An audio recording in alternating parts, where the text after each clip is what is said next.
Her name was already embroidered on a silk robe she would never wear, with the word bride in golden thread. Only 19 days remained until the wedding. 19 days until her life with Marcus, the man she had loved since college, officially began. The 10-week pregnancy, a sweet secret they were keeping to announce at the reception, was the promise that their future had already started. Everything was perfectly aligned, every wedding detail meticulously planned, every vendor paid, every dream about to materialize. Olivia's life was settled, secure, until a single text message on her phone detonated the foundations of everything she believed to be true. The message came from Thomas, Marcus's oldest and most loyal friend, the chosen best man, and it simply read, "Don't marry him." 3 words. A universe of chaos contained in a phrase without punctuation, without context, without explanation. Olivia stared at her phone screen, her heart beginning to beat at a painful, erratic rhythm. Thomas was not one for drama. He was the pillar of common sense in Marcus's friend group, a pragmatic software engineer, a man of few words whose loyalty to the groom was almost legendary. They weren't close, but they shared a mutual respect, built over years of barbecues, group trips, and game nights. He was the last person in the world she would expect a message like that from. The nausea she felt was not from the pregnancy. It was the metallic taste of panic. She replied, her fingers trembling on the screen. "Thomas? What happened?" His response was almost instantaneous, but not in text. It was a voice call. She answered, her hand pressed against her chest. "Olivia." His voice was low, grave, devoid of any emotion. "I need to see you. Today." At the coffee shop near Central Park, at 3 in the afternoon. There were no emojis, no small talk, just the cold urgency of a summons to the execution of her happiness. She arrived 20 minutes early, a feverish anxiety propelling her steps. The coffee shop was nearly empty, the New York sky covered by a thick layer of grey clouds, promising a rain that matched her state of mind. She sat at a corner table, her cold hands wrapped around a cup of tea she couldn't drink. Every minute of waiting was torture, her mind creating catastrophic scenarios. Had Marcus been in an accident? Was he sick? Betrayal was a possibility so distant, so out of character for the man she knew, that it didn't even figure on her list of fears. Marcus was the epitome of stability, the successful architect, the man who planned every step of his life with the same precision with which he designed his buildings. He wasn't impulsive. He wasn't reckless. Thomas arrived punctually at 3. He wore a dark jacket and jeans, his face set in a mask of seriousness. There was no smile, no usual casual hug. He saw her, walked to the table, and sat in the chair opposite her, the silence between them heavy and charged. "Hi," he said, the single word breaking the tension. "Hi," she replied, her voice a thread. He didn't order anything to drink. He just took his phone out of his pocket, scrolled for a few seconds with his thumb and, without a word of warning, placed the device on the table, facing her. The screen glowed with a cold, cruel light. It was a photo. Marcus, her Marcus, the father of her unborn child, was in the center of the image. He was wearing a ridiculous sash that read, "Groom of the Year," his smile drunk, his eyes glazed over. But that wasn't what made the air rush from Olivia's lungs. It was the woman on his lap. A half-naked woman, wearing only lingerie and a toy police cap, her body contorted against his. Marcus's mouth was on the woman's neck, and her hands were inside his shirt. His hand, the same hand that wore the engagement ring she had given him, was high on the woman's thigh, dangerously close to her groin. Olivia blinked, the image refusing to make sense. It was like looking at a foreign language she should understand, but whose words formed a sentence of pure horror. "This was at the Bachelor party 2 days ago." Thomas's voice was flat, factual, like a doctor delivering a terminal diagnosis. He slid his finger across the screen. The next photo was even worse. Marcus and the woman, now standing, kissing. Not a drunken, inconsequential kiss. It was a hungry, desperate kiss, his hands tangled in her hair, her body pressed against his, with an intimacy that screamed more than a simple error in judgment. Third photo. Marcus laughing, as the woman poured a shot of liquor directly into his mouth, his head thrown back in ecstasy, his eyes closed. He looked like a stranger, a man she had never seen before. "He left with her," Thomas said, and the words fell on Olivia like concrete slabs. "I tried to stop him. We all did. He said it was his last night of freedom, said he deserved it." Olivia didn't respond. She just stared at the screen, her fiancé's face frozen in a moment of explicit betrayal. The image did not rearrange itself into something forgivable. On the contrary, every second she looked, more sordid details revealed themselves. The smeared lipstick, the expression of pure desire, the complete absence of any hesitation. She remembered Marcus insisting they have the bachelor and bachelorette parties early. "I want time to detox, to arrive at the altar refreshed and shining for you," he had joked. She remembered laughing, thinking how thoughtful and planned he was. The memory now was pathetic, a bad joke told at her expense. She pushed the phone back to Thomas, her hand shaking violently. She took a deep breath through her nose, trying to maintain control, but felt her jaw clench, the muscles of her face pulling into a mask of pain she couldn't control. "He asked no one to tell you anything," Thomas added, his voice a little softer now, almost resigned. "He said it was a mistake, that it didn't mean anything, and that what you didn't know wouldn't hurt you." The logic of betrayal, so simple and so devastating. "Why are you telling me this, Thomas?" she finally managed to ask, her voice hoarse. He looked at her, his eyes dark and serious, without blinking. "Because I'm supposed to be the best man at the altar. I would have to stand next to him, look into your eyes, knowing I'm complicit in the biggest lie of your life. And I can't do that. You deserve to know what kind of marriage you're walking into. You deserve the truth, no matter how much it hurts." Olivia nodded once, a slow, heavy movement. That was it. There was no anger, no screaming, no questions. Just the slow, deep silence of something irreparably breaking inside her. The woman who walked into that coffee shop, full of fear and uncertainty, had died. In her place sat another person, a woman forged in the fire of betrayal, with a core of ice where a trusting heart once was. She stood up, her purse in one hand, the other instinctively resting on her belly, protecting the only innocence left in the whole story. "Thank you, Thomas," she said, and the calm in her own voice surprised her. Then she turned and left the coffee shop, leaving him behind with the photos and the brutal truth he had delivered. She didn't know where she was going, but she knew with terrifying clarity that she was no longer headed for an altar. She was headed for a war. Olivia walked out of the coffee shop and into the cold New York air, but she didn't feel the icy wind on her skin. A strange numbness had enveloped her, a defense mechanism her body had triggered to protect her from a pain that, if felt in its entirety, would have shattered her right there on the sidewalk. She got into her car, sat behind the wheel, and remained motionless for a time she couldn't measure. The world around her continued at its normal pace. Cars passed, people talked on their phones, life went on. But Olivia's private universe had stopped spinning. The images on Thomas's phone were burned into her retina, repeating in a cruel loop. Marcus's drunk smile, his hands on another woman's body, the kiss. Each image was a stab, and the revelation that he had planned to hide everything, that he intended to walk down the aisle and lie in his vows, was the poison spreading through the wound. She didn't go home. The apartment they had decorated together, every cushion, every painting, every object chosen with love, now seemed like a crime scene, the stage for a farce. Going there would be suffocating. Instead, she drove aimlessly through the city streets, the car engine a low hum that filled the deafening silence in her mind.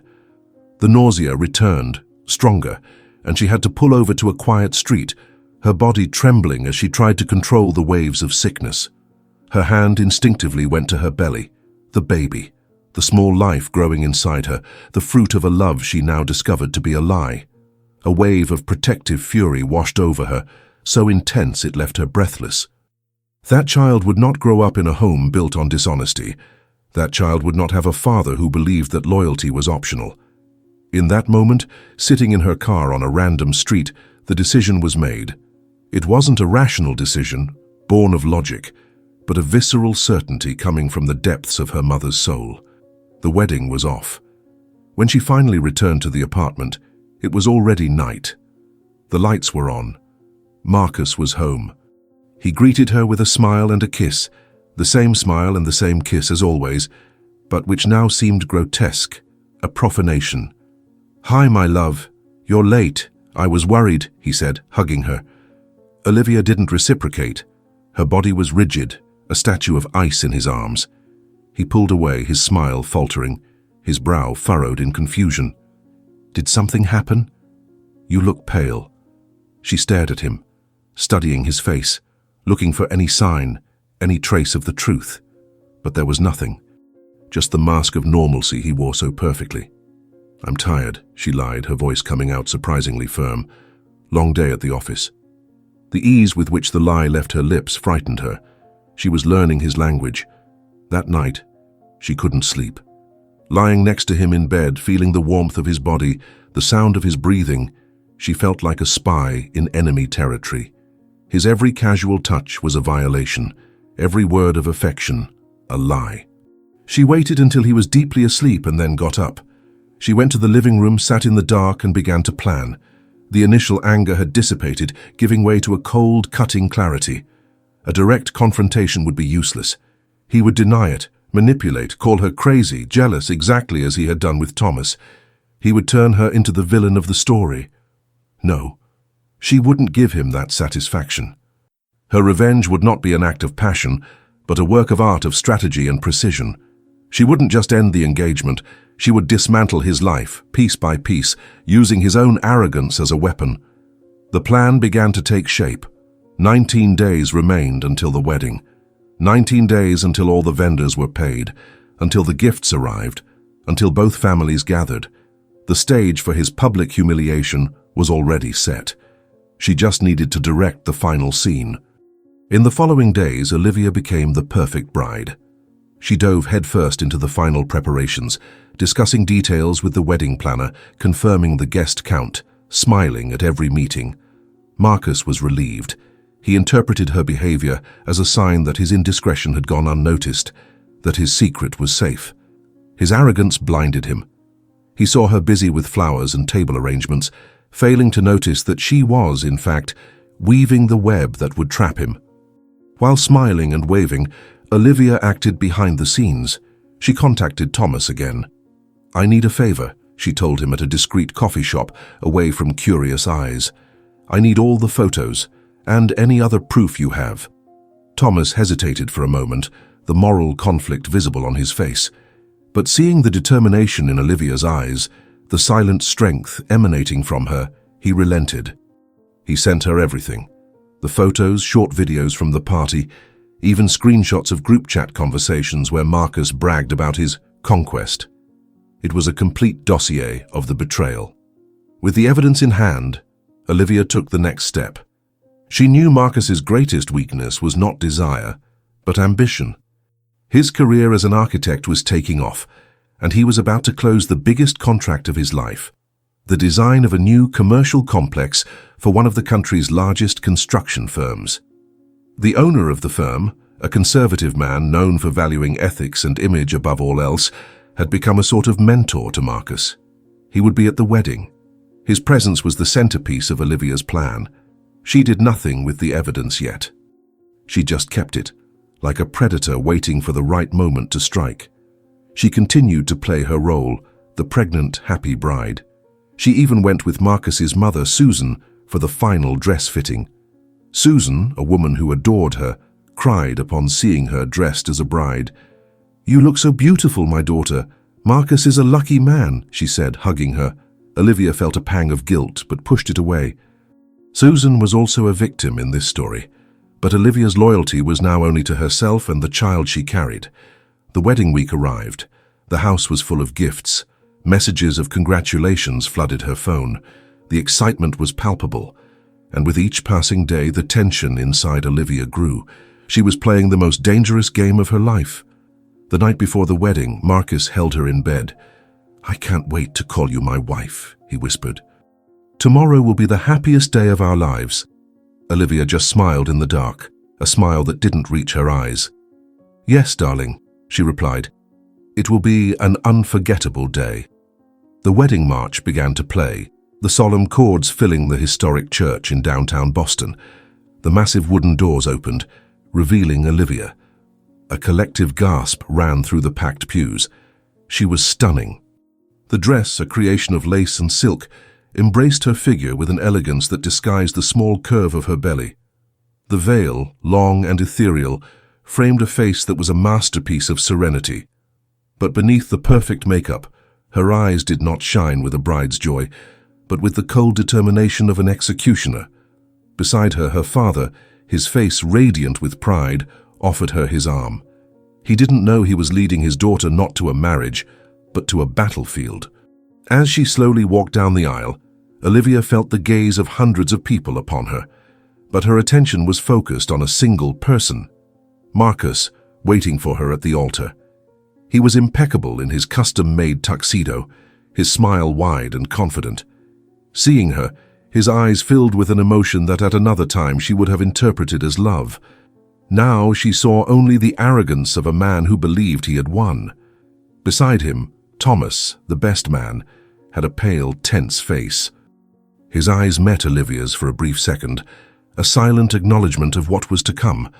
What Marcus didn't know, what no one there yet knew, was that in the minutes leading up to Olivia's entrance, a digital storm had begun. Cell phones, previously tucked away in pockets and purses, began to vibrate discreetly. A notification on WhatsApp, then another, and another. A low murmur began to spread through the pews, like the buzzing of a swarm of bees. People exchanged confused glances, their brows furrowed. Some discreetly opened their phones. Their expressions changed instantly.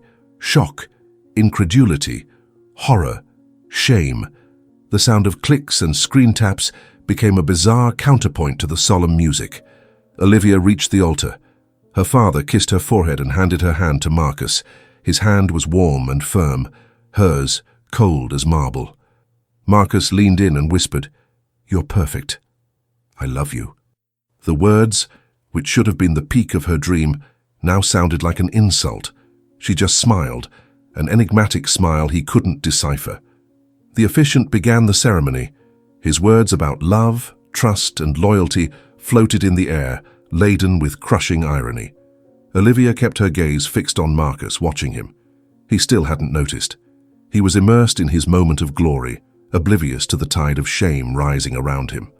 But then, he noticed. He noticed the change in the atmosphere. The silence in the church was not one of reverence, but of tension. The faces in the audience were not of joy, but of embarrassment and shock. He saw his mother, Susan, in the front row, her face pale, showing her phone to her husband, Richard, whose expression transformed from paternal pride to dark fury in the blink of an eye. Confusion began to settle on Marcus's face. He looked at Thomas, seeking an explanation, but his friend just looked away, his face a stone mask. And then, Marcus's gaze met that of his mentor, the owner of the construction firm sitting in the third row. The man was not looking at the altar. He was looking at his own phone, his face red with anger. Upon looking up, his eyes met Marcus's, and the contempt they conveyed was so palpable that Marcus felt a chill run down his spine. It was at that moment that Marcus's phone, in the inner pocket of his jacket, vibrated. Once, twice, 3 times. Messages from friends, from colleagues, all with the same tone of panic and confusion. "Dude, what the hell is this? Did you see the message? Is this true?" Reality hit him with the force of a runaway train. He looked at Olivia, and for the first time, he truly saw her. He saw the icy calm in her eyes, the total absence of love, the relentless resolve. And he understood. The officiant, oblivious to the silent drama, continued. And now, the vows. He turned to Marcus. "Marcus, you may begin." Marcus opened his mouth, but no sound came out. He was paralyzed, his brain screaming, his body frozen. The silence stretched, heavy, unbearable. All eyes were on him, waiting. And then, Olivia moved. With a slow, deliberate gesture, she took a step back, releasing his hand. She took the officiant's microphone with a firmness that surprised everyone. The church fell into a deathly silence. "I'd like to say a few words," she began, her voice clear and strong, echoing through the sound system. "I had vows prepared, words about love, trust, and a future together. But I realize now that those words would be a lie, and I've decided I will no longer live in a lie." She turned to Marcus, the microphone still in her hand. "You asked me why I was so calm today. It's because I've never been so sure of a decision in my entire life. You taught me a valuable lesson, Marcus. You taught me that love isn't about grand gestures or expensive weddings.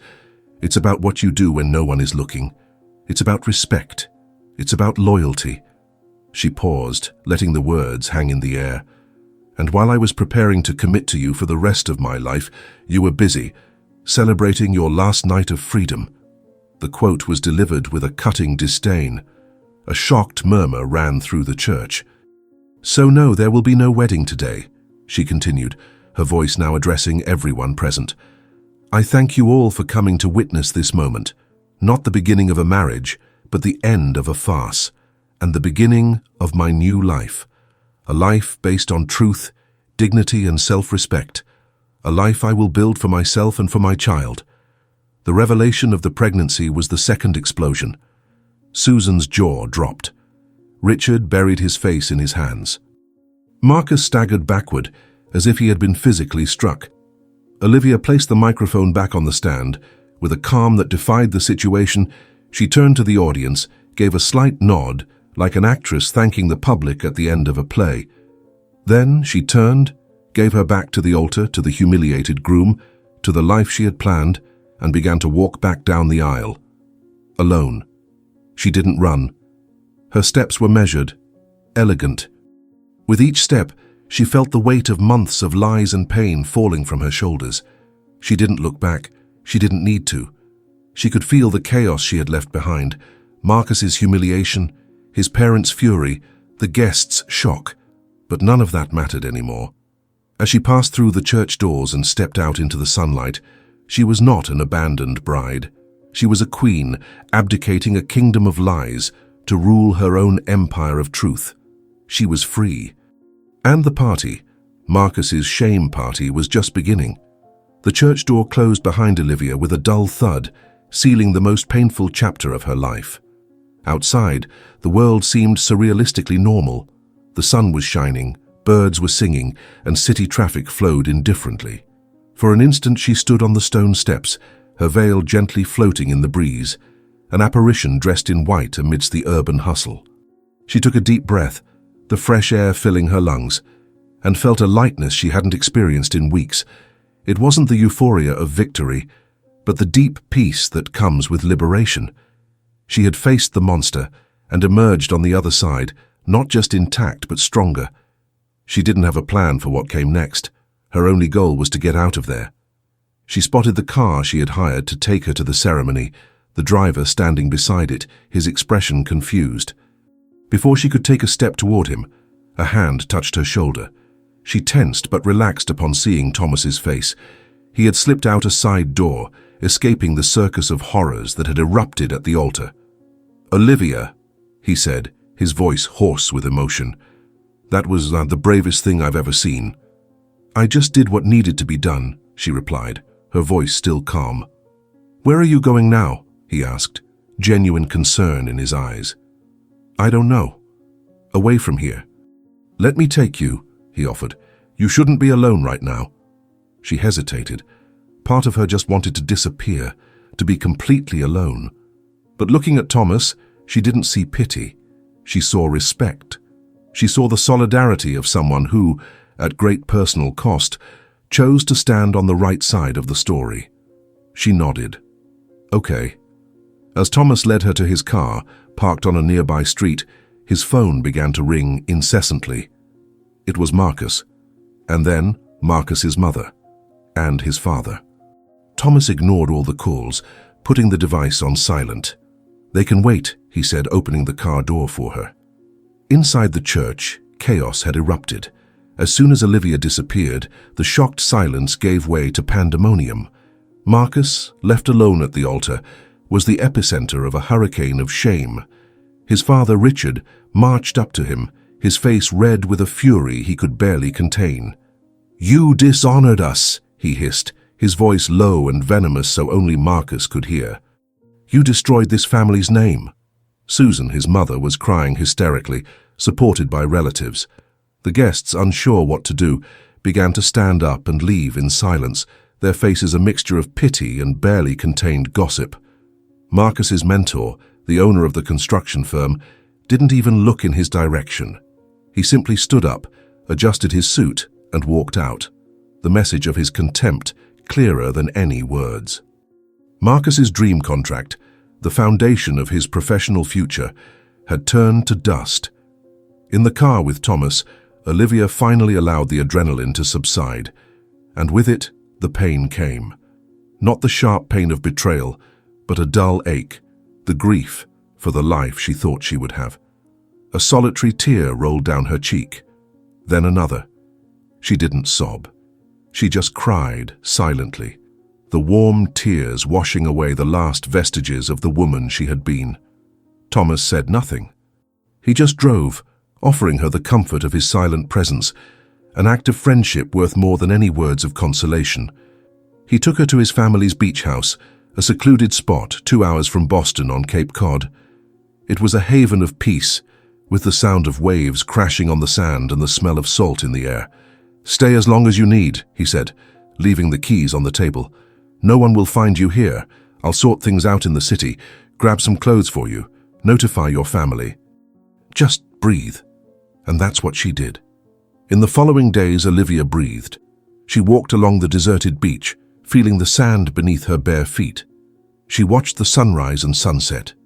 She slept, a deep, restorative sleep, free from the weight of the lie.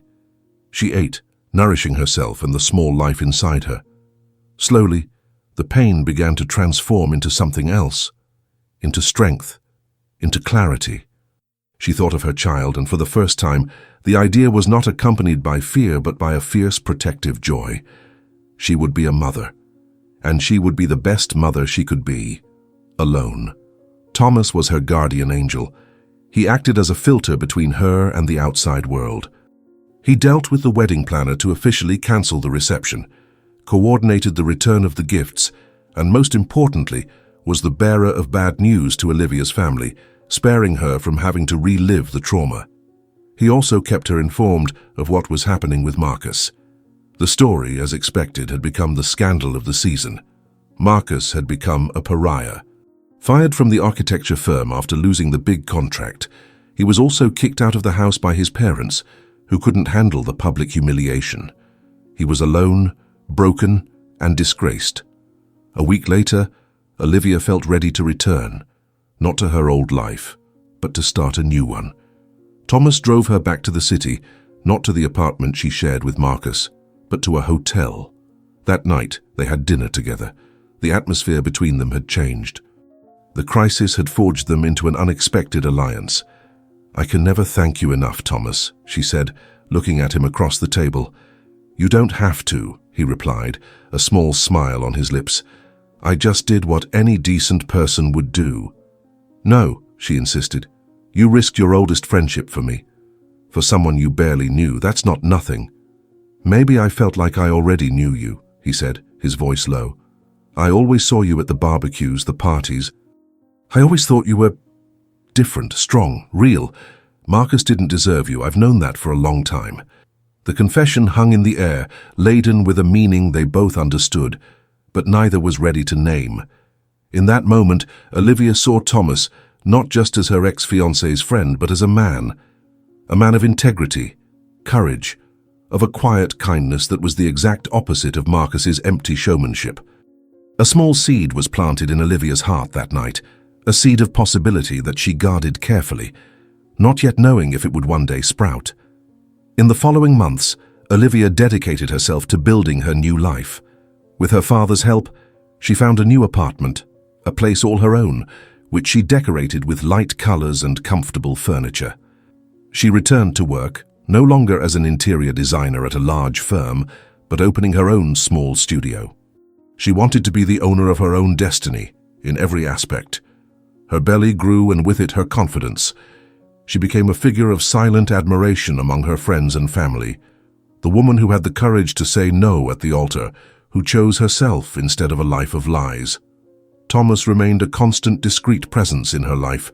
He helped her with practical things, assembling a crib, carrying heavy groceries. He listened when she needed to vent. He became her best friend, her confidant. Their friendship was the solid foundation on which she was rebuilding herself. And slowly, almost imperceptibly, the seed that had been planted began to sprout.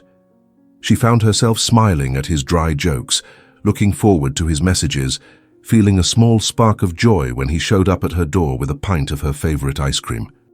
Life with Helen was a whirlwind of new sensations, a universe of bottles, diapers, and sleepless nights. But for Olivia, it was the most beautiful and rewarding of storms. Every toothless smile, every little sound her daughter made, was a reaffirmation that the decision she had made at the altar was the right one. The love she felt for that small creature was so overwhelming, so pure, that it redefined everything she thought she knew about love. It was a love that demanded nothing in return, that was not based on appearances or promises, but simply was. Amidst the chaos of motherhood, Olivia found a peace she had never known. Thomas, true to his nature, became a father figure to Helen, not out of obligation, but out of a genuine affection that grew every day. He didn't try to replace an absent father. He created his own space, a space of affection, security, and fun. He was the one who assembled the most complicated toys, who told stories with funny voices until Helen burst into laughter, who stayed with her so Olivia could take a long shower or just breathe for 5 minutes. Olivia's family, initially cautious, soon welcomed him as one of their own, seeing in him the decency and kindness that Marcus had never possessed. He was no longer Marcus's friend. He was Thomas, an integral and beloved part of their lives. The relationship between Olivia and Thomas evolved at a slow, natural pace, like the seasons. There was no grand declaration of love, no cinematic moment. Their love was built in the everyday, in small gestures, in silent complicity. It was on a random night when Helen was almost a year old. The girl had finally fallen asleep after a bout of colic, and Olivia and Thomas were sitting on the living room couch, exhausted, sharing a cold pizza. "You know," Olivia said, breaking the comfortable silence, "sometimes I forget how it all started." Thomas looked at her, a small smile at the corner of his lips. "I don't. I remember every day." "Doesn't remembering hurt you?" she asked, her voice low. "No," he replied, and his gaze became more intense. "Remembering makes me sure I made the right choice, and it reminds me how lucky I am to be here now, eating cold pizza with the strongest woman I know." Olivia's heart skipped a beat. In that moment, under the dim light of the lamp, with the smell of baby and pizza in the air, she saw her future. She saw a life of partnership, of respect, of a quiet and deep love. She leaned in and kissed him. It was a soft kiss, without the urgency of passion, but with the weight of gratitude, friendship, and a silent promise. It was the beginning of everything. They didn't rush things. They continued to be best friends, partners in raising Helen, but now with a new layer of intimacy and affection. They started dating as a couple, rediscovering the city together, building memories that were only theirs. For Olivia, it was like learning to love again, but in a more mature, conscious way. With Marcus, love was a performance, a constant search for external validation. With Thomas, love was a refuge, a safe place where she could be exactly who she was. While Olivia's life flourished, Marcus's continued its downward spiral. News about him arrived sporadically, like echoes from a distant world. After being fired and kicked out of the house, he tried to rebuild himself, but the stain on his reputation was too deep. The wedding scandal followed him like a shadow, making it almost impossible to get new projects. He sank into debt and bitterness, blaming everyone but himself for his downfall. He blamed Olivia for her disproportionate revenge. He blamed Thomas for his betrayal. He blamed his parents for abandoning him. He became a resentful man, a caricature of the ambitious and promising young man he once was. About 2 years after the non-wedding, fate orchestrated an inevitable encounter. Olivia and Thomas had taken Helen to a street festival in the historic district. The girl, now a talkative and curious child, ran ahead of them, laughing. Olivia watched her, her heart overflowing with love. That's when she saw him. Marcus was sitting on a park bench, alone. He was thinner, his clothes wrinkled, his beard unshaven. There was a bottle of cheap liquor at his feet. He looked decades older. His eyes, once bright with arrogance, were now dull, empty. He saw her too. He saw Olivia, radiant and happy. He saw Thomas beside her, his arm protectively around her waist. And he saw Helen, the daughter he had never known, running and laughing, a small personification of everything he had lost. Marcus's face contorted into a mask of pain and envy. He stood up, staggering, and took a step toward them. "Olivia," he called out, his voice hoarse and slurred. Thomas instinctively placed himself in front of Olivia and Helen, a silent shield. "Marcus, no," he said, his voice firm but without aggression. "For you stole my life," Marcus shouted, pointing a trembling finger at Thomas. "You were my friend, and you—" He turned to Olivia, his eyes full of self-pitying venom. "You destroyed me for one mistake, one single mistake." Olivia stepped forward, placing her hand on Thomas's arm. She looked at Marcus, not with anger, not with pity, but with absolute clarity. "No, Marcus," she said, her voice calm and strong. "You destroyed yourself.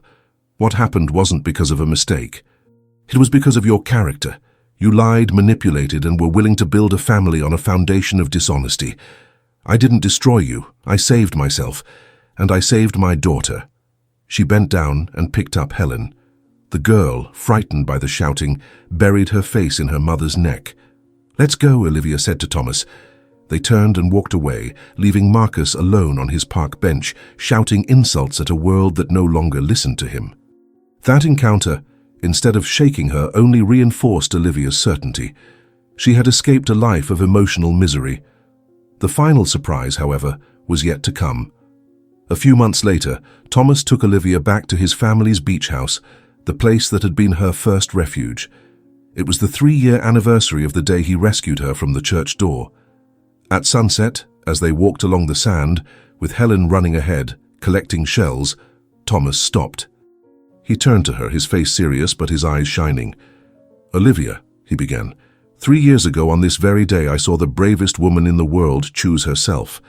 And since that day, I've had the privilege of watching that woman rebuild herself, become an incredible mother and the most wonderful partner a man could dream of." He knelt on the sand, pulling a small box from his pocket. Olivia's heart stopped. "I don't want to offer you a perfect marriage, because we both know that doesn't exist," he continued, his voice choked. "I want to offer you a real life, with good days and bad, with laughter and challenges, with cold pizza on the couch and rushed mornings.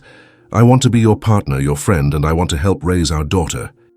Olivia, would you do me the honor of marrying me?" The tears that streamed down Olivia's face this time were not of pain, but of a joy so pure and overwhelming that she could barely breathe. She looked at the ring, simple and elegant, and then at the face of the man kneeling before her, the man who hadn't saved her but who had given her the space and support to save herself. "Yes," she whispered, "yes, 1,000 times, yes." Their wedding was not in a crowded church, but right there on that beach at sunrise, surrounded only by their closest family.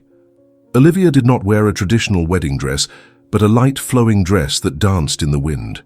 Helen, the little flower girl, tossed petals onto the sand, and when Thomas placed the ring on her finger, it was not a promise of perfection, but a pact of partnership, respect, and a love that had been tested by fire and emerged stronger.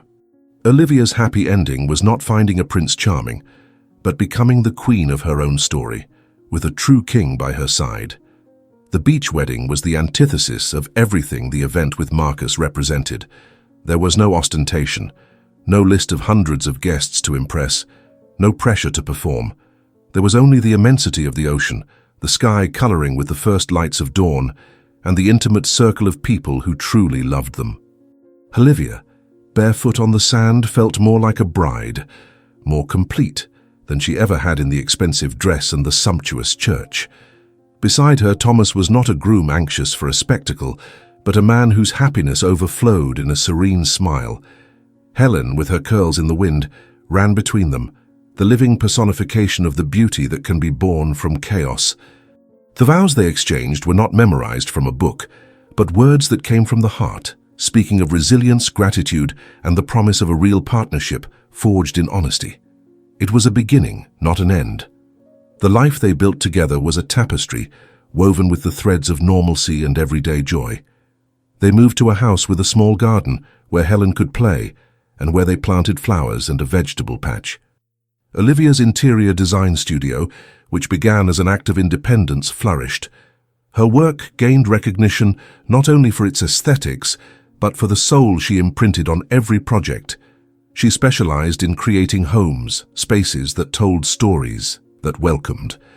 Her own journey of rebuilding gave her a unique sensitivity to understand her clients' needs, transforming houses into sanctuaries. She was not just a designer, she was an architect of new beginnings. Thomas, in turn, found a new passion. Although he continued to succeed as an engineer, he began dedicating his weekends to a volunteer project, teaching basic construction and carpentry skills to young people in underserved communities. The ability he had to build things with his hands became a metaphor for the life he was building with Olivia, solid, functional, and made with purpose. He became a pillar not only for his family, but for a larger community, his silent strength impacting lives in ways he never imagined. Together, they were not a perfect couple. They were a formidable team, partners who supported, challenged, and grew together. Helen grew up in an environment of unconditional love and truth. Olivia and Thomas never hid the complexity of their story from her. They told it simply, appropriate for her age, like a modern fairy tale where the princess saves herself and along the way finds a true companion. Helen loved Thomas with the purity of a child's heart, calling him Dad, not by instruction, but by instinct. She knew she had a biological father, a distant figure she didn't ask many questions about, because all the love and security she needed were right there, in her home, in her garden, in the arms of Olivia and Thomas. The surprise, the true test of their consolidated happiness, came from an unexpected source. About 5 years after the beach wedding, when Helen was almost 7, Olivia received a call. It was Susan, Marcus's mother. Her voice, once so full of life and affection, was now fragile, broken by time and pain. "Olivia, my dear, I know I don't have the right, but I need to ask you a favor," she said, her voice choked. Olivia's heart tightened. Despite everything, she had always been fond of Susan. "You can talk, Susan. What happened?" "It's Marcus," she whispered. "He's sick, very sick. The doctors, they don't give him much time. And the only thing he asks for, the only thing he talks about is your name. He wants to see you. He needs to ask for your forgiveness." The news fell on Olivia like a stone.